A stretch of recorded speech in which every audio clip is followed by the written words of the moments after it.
আমি বলতে চাই যে আমাদের যারা ইন্টারিম রয়েছেন আপনাদের চিন্তা করা উচিত, যারা দিল্লিতে পালিয়ে গিয়েছে তারা প্লেনের ভিতরে জায়গা পেয়েছে, কিন্তু কাবুল থেকে যারা ওয়াশিংটনের উদ্দেশ্যে রওনা দিয়েছিল তাদের সকলের জায়গা কিন্তু প্লেনের ভিতরে হয় নাই।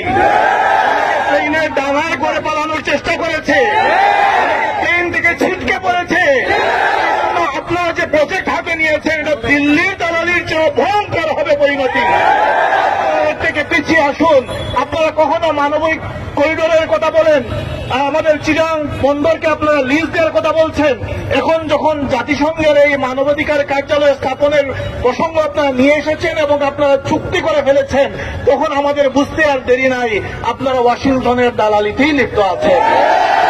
আপনারা সাবধান হয়ে যান। আমি বাংলাদেশের ইন্টারিম গভর্নমেন্টের উদ্দেশ্যে বলছি, আপনারা এই চুক্তি বাতিল করতেই হবে। জাতিসংঘের এই মানবাধিকার কার্যালয় উচ্ছেদ করতেই হবে। মানবাধিকার শিক্ষা দিতে পারে না, সমগ্র বিশ্বে অস্থিরতা অশান্তি লাগিয়ে রেখেছে। শুধু মানবাধিকার শিক্ষা দেওয়ার ন্যূনতম কোনো অধিকার তারা রাখে না। আলহামদুলিল্লাহ রাব্বিল আলামিন।